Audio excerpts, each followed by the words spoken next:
Leicester City 0, Arsenal 2. Now, in this game, Leicester played very well defensively, not so much attackingly, and they were sort of just found out 80 or so minutes into the game. Now, going forward in this game, I don't think Arsenal were particularly good, but Ethan Nwaneri did put an excellent cross in to get Arsenal's second goal, which was scored by Mikel Merino. Now, this is what Arsenal, we've sort of been given a taste of what Arsenal look like without a striker, without a proper striker anyway. They were playing Mikel Merino up front.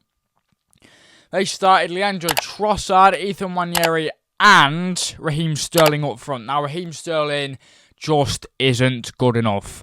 He isn't good enough at all. It was a stupid signing from Arsenal. He's not what he used to be, he really isn't.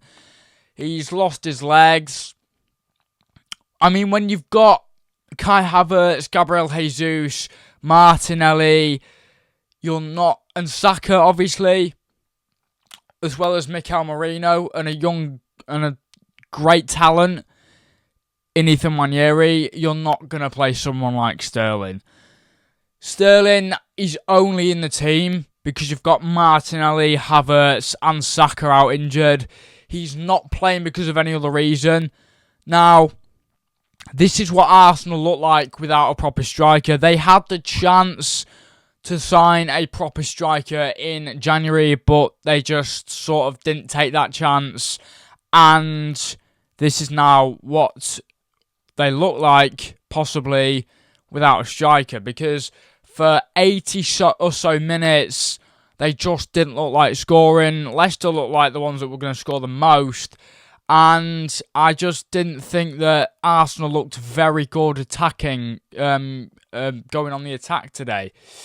They had a couple of big moments where they could have scored. Ethan Nwaneri's opportunity near towards the end of the game. It was like a curve shot and it went wide. It went over the bar, I think it did. And there was other opportunities as well. I think Nwaneri also hit the post as well. That nearly went in. And Arsenal at the end of the day did score 2 goals. But at the same time, they didn't look good going forward today. They did not look good in the attack. And their squad depth in those positions at the minute isn't sufficient enough. And yeah, Leicester were very, very good defensively. They really were. Indeed, had a chance at the end of the first half, which, had it have gone in, that could have led to more, but it didn't. And Leicester were very unlucky, in my opinion, today. Leicester were very, very unlucky. But yeah, that's just how the cookie crumbles, really. Leicester beaten by Arsenal 2-0. And yeah, this is what they started with. Raheem Sterling, Trossard and Nwaneri. Nwaneri was great today. I can't say the same for Trossard and Sterling though. Trossard, yes, is a good striker coming off the bench and he can get you goals, but he isn't good enough to lead the Arsenal front line. Now, if Arsenal are looking to invest, which they need to be in the summer in those sort of positions, they need to invest in a player like Alexander Isak. They're not going to sign him because I think he'll go elsewhere. I might not even want to sign for Arsenal. But Kieran Tierney was subbed on for Trossard today. Ricardo Calafiori was subbed on for Miles Lewis-Skelly. Miles Lewis-Skelly had a great defensive moment in this game where Leicester could have scored, but he sort of slid in to get it out of the way. Could have gone in. It was going to go in, but Miles Lewis-Skelly was there to save it. Don't think David Raya really had much to do today, and that was because Leicester weren't good enough going forward on the attack. And yeah, Leicester's defence was pretty rock solid until that moment where Mikel Merino scored in the 81st minute, and then Leicester crumbled from there. But yeah, obviously we're going to talk about title race and Arsenal's chances. I think with the title race, obviously, they've narrowed it down to 4 points behind Liverpool. And if we look at their fixture list going into the next sort of 4 or 5 games, it's a toughie. It really is. They play in the next game, play West Ham. You expect them to win that. Then it's Forest at home. That is going to be a really tricky game for Arsenal. Then it's United away. Forest, they play away. Then it's Man United away. 2 games where they could lose or could drop points. That's 2 big games. I mean, Man United haven't been the best this season, but if they can beat Tottenham at the weekend, they can beat Arsenal. They can beat Arsenal at home. Chelsea, they have at home, which probably should get a win against Chelsea. Probably should get the points. Then it's Everton at Goodison. Everton have been pretty good at Goodison this season and could show Arsenal a game. Then they have Brentford at home, which they should win. Then it's Ipswich away. Then Crystal Palace at home. Yeah, you get the gist. The big one is Liverpool versus Arsenal at Anfield, which could decide the title, and I think it will decide the title if the title hasn't already been decided by that point. Yeah, as I've said, I don't think Arsenal were too good going forward on the attack until that moment where Mikel Merino scored his first goal. I don't think they were that good going forward. But then Merino obviously scored his first goal, and then it sort of crumbled from there for Leicester, and then Mikel Merino scored his second goal. But yeah, positives to take from Leicester. The defence, really good today. The defence was really good, and it was disappointing that they lost, because they kept it 0-0 until the 80th minute. Very, very good. But if this is just Leicester keeping it 0-0, keeping it at that score at the 80th till the 80th minute, what can Forest do? What can United do? What can Chelsea do? What can Liverpool do?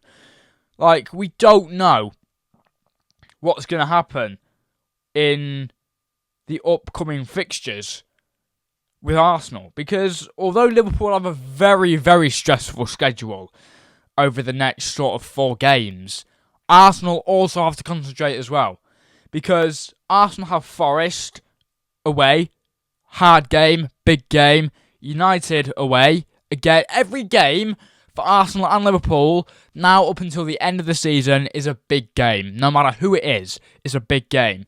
And in my opinion, I'm not bothered. I'm not thinking about the Carabao Cup final at the minute. I'm not thinking about the Champions League. I'm thinking about the Prem. We are going to win a trophy this season, but it just depends which one we win.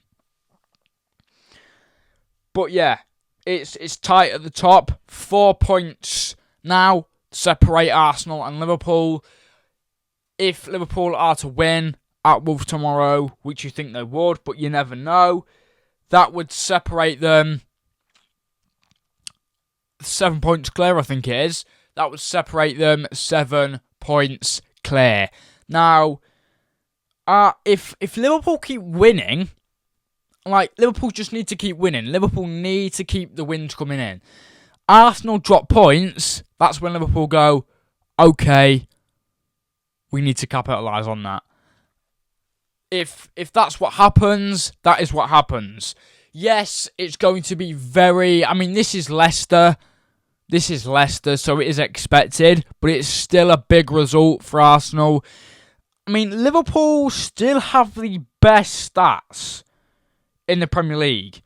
57 points as it stands, 17 wins, 6 draws, 1 loss. That's remarkable. That is remarkable. From September till now is crazy. That's like September, October, November, December, January, February. That's 6 months that they haven't had a loss for. That is crazy. I don't want to jinx anything, because, yeah, that can happen. But, yeah, it's tight at the top, but hoping for a Liverpool win tomorrow, hoping we get the win. And Arsenal, are keeping the pressure on Liverpool. They really are, and they're doing that quite well. But if Arsenal are to win their next game against West Ham, I mean, they're going to win against West Ham. Arsenal are going to win against West Ham. I don't doubt that.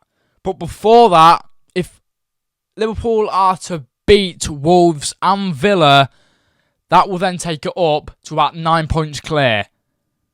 And then, we have a game in hand against, obviously, Wolves, because we don't play until tomorrow. So, it looks good for Liverpool. But we just have to keep our heads cool until we know it's mathematically done. Now, we've seen this in the past, where Arsenal have been on a title charge and they've lost it. And yes, Liverpool are very hard to catch when they are in this sort of form, but anything could happen. We have to keep that in mind. Anything could happen. I'm not saying anything until it's mathematically done. But yeah, big win for Arsenal today. But without a striker, is this going to keep happening? Because they honestly, they weren't good enough going forward today. And there was cracks, there was signs that could have suggested that Arsenal weren't very good defensively at times today. With the Ndidi, with the near Ndidi goal, and then the near chance from, I don't know who that was. I think it was Mavididi, but I'm not quite sure. I think it was Jordan Ayew. But yeah, I do think, yeah, I'm not saying anything until the game's done tomorrow. But yeah, very nervous, but also very excited. Yeah, if you want to see more of this content, if you want to see more content altogether, please make sure to like, subscribe, turn post notifications on, get your comments in. Peace out.